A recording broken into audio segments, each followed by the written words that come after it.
Hi there everyone, and a very warm welcome back to the channel. Every normal drone camera you have ever flown has made you choose. You pointed it somewhere and everything you did not point it at was gone forever. The DJI Avata 360 removes that choice.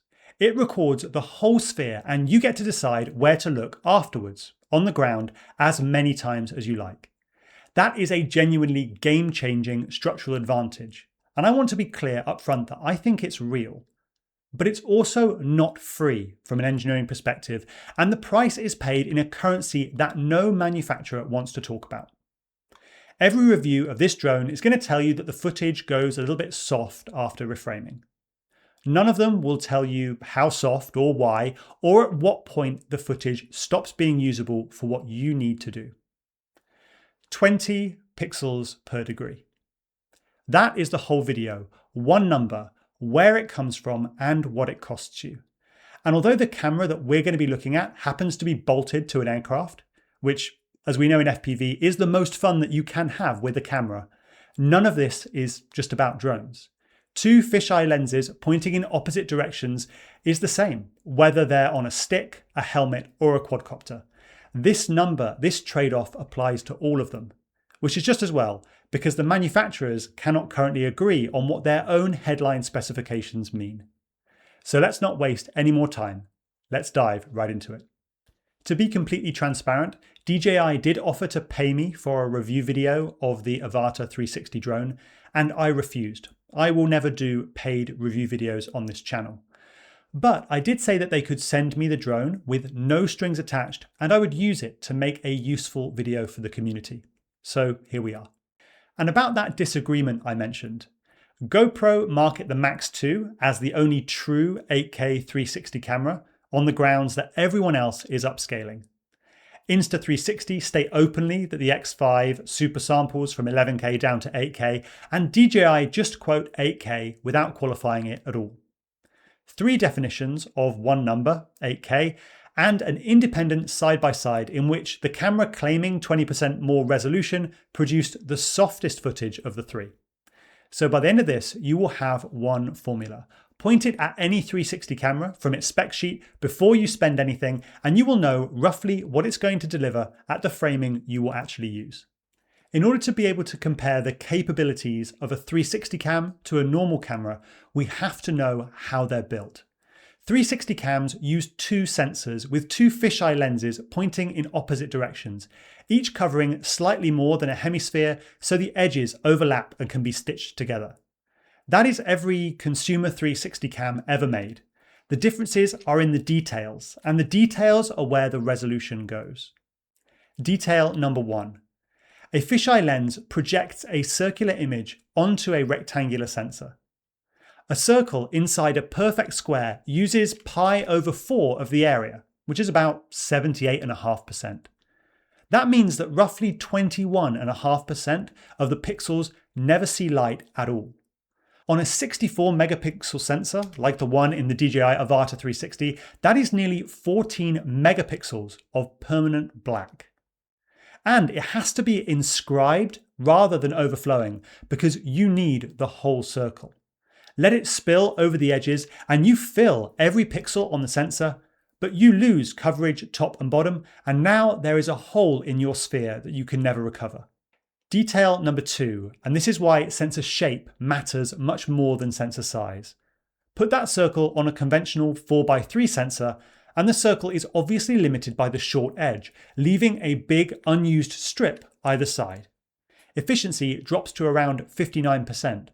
41% of your pixels only ever see black.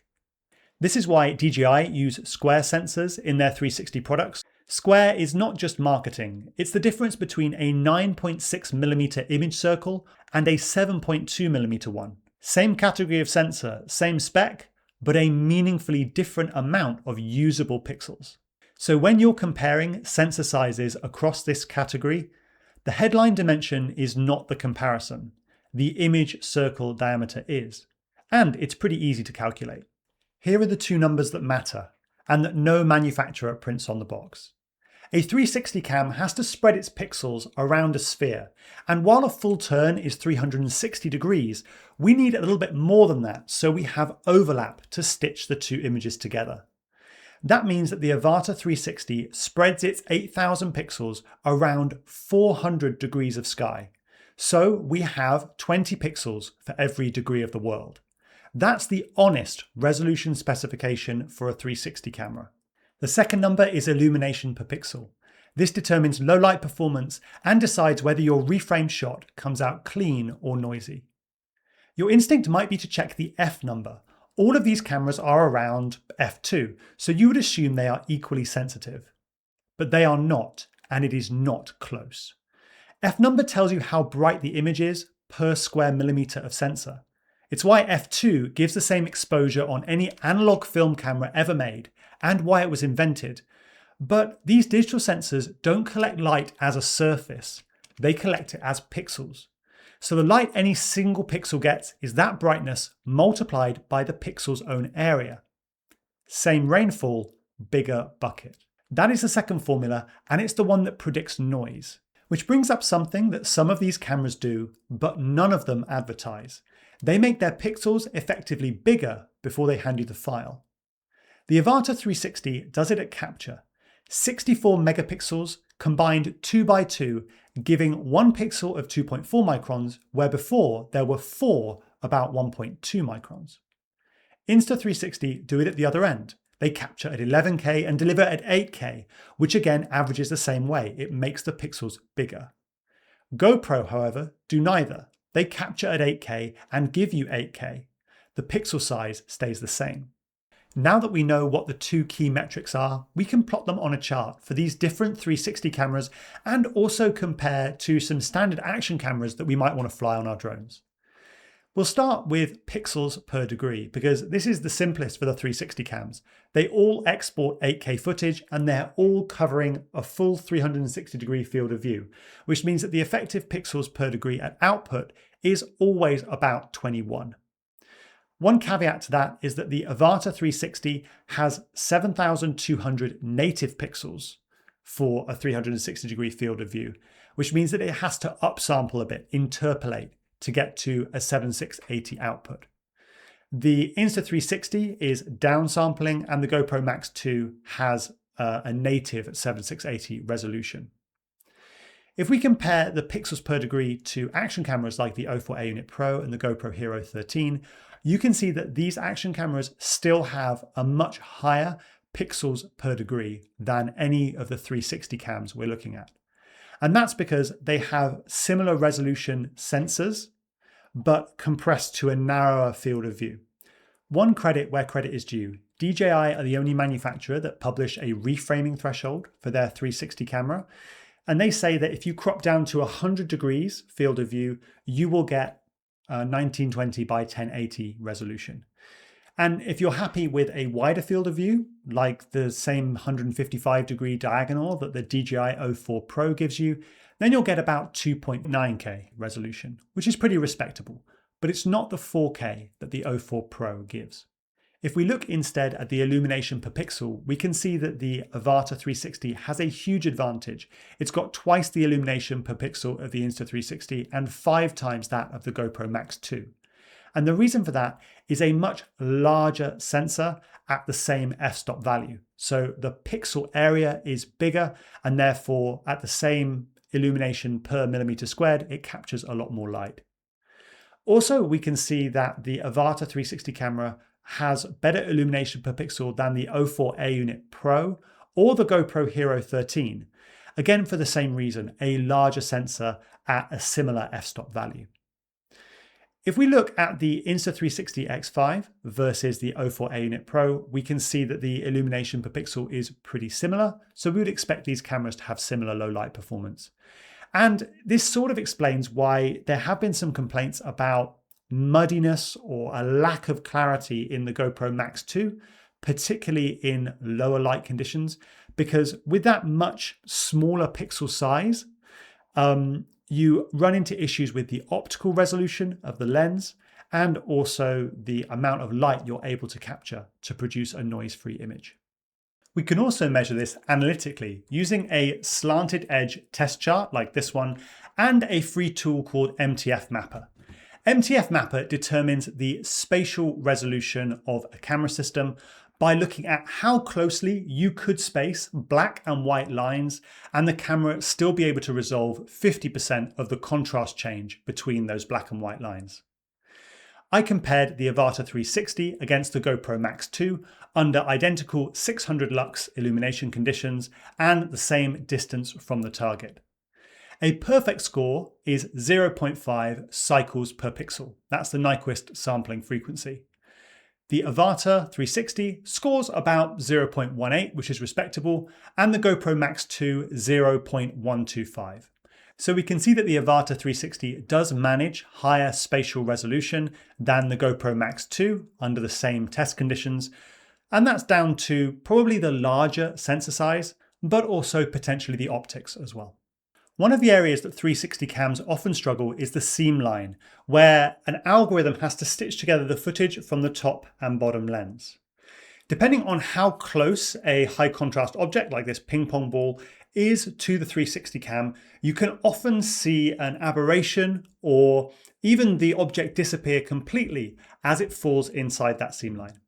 So I've done some testing with looking at this ping pong ball from different distances to map the seam line around the Avata 360 to give an idea of how well the algorithm is stitching the images together and how close you can get to the drone before you start losing objects inside that seam line. When you're within a meter or so of the lens, the distortion caused by the seam line is really noticeable. It causes objects to disappear or to be cut in half right in the plane of the camera. But as the objects move further and further away, the aberration caused by the seam line gets less and less severe. And I would say by the time you're out to maybe 1.5 meters or 2 meters from the camera lens, the aberration is barely noticeable. And certainly once you're out beyond 2 meters, it's not visible at all. How much this is going to affect you really depends on what kind of flying you like to do. If you're often flying in very, very close proximity to your subject and you're often at around the same level, then the seam line might be something that is going to bother you. If, however, you are generally above or below your target or you're flying further away, then it's unlikely to be that much of an issue. It is nice that the Avata also has a single lens mode. So if you are someone who wants to fly really, really close to the target, you're probably going to want to do that in single lens mode to avoid any risk of the seam line being visible in your final footage. So is the Avata 360 going to be right for what you need? And I think the answer to this is surprisingly simple. Putting a 360 cam on a drone allows an individual pilot to capture shots that in the past would have needed a separate camera gimbal and a separate camera gimbal operator to capture. And that is a huge advantage, but it does come with a trade-off. It's all about the resolution versus the field of view. It's that 20 pixels per degree again. If you typically output a 100 degree field of view image at 1080p, which is 2000 horizontal pixels, it's going to be perfect for you because that 20 pixels per degree gives you 2000 horizontal pixels in a 100 degree horizontal field of view. If, however, you need 4K output, that means you will need to use a 200 degree horizontal field of view, and that is a very fisheye view of the world. If, however, you're happy with somewhere in the middle, if you're using a DJI O4 Pro, which has a 150 degree horizontal field of view on its widest setting, then you will get about a 3K output from that, which is pretty usable for most things. So that trade-off is the one that you need to make. Work out what field of view you want to use, multiply that by 20, and that will be the number of pixels across that you have in your output. If that's enough for what you need, then there aren't really any trade-offs. If it isn't, then you might need to wait for higher resolution 360 cameras than 8K to give you more pixels across a given piece of sky. I really hope you enjoyed this video. Let me know what you think down in the comments. And if you do want to pick up any of the products that I've talked about in this video, including the DJI Avata 360, and there are links down in the video description. That's all I have for you for today. So until next time, I wish you all very, very happy flying.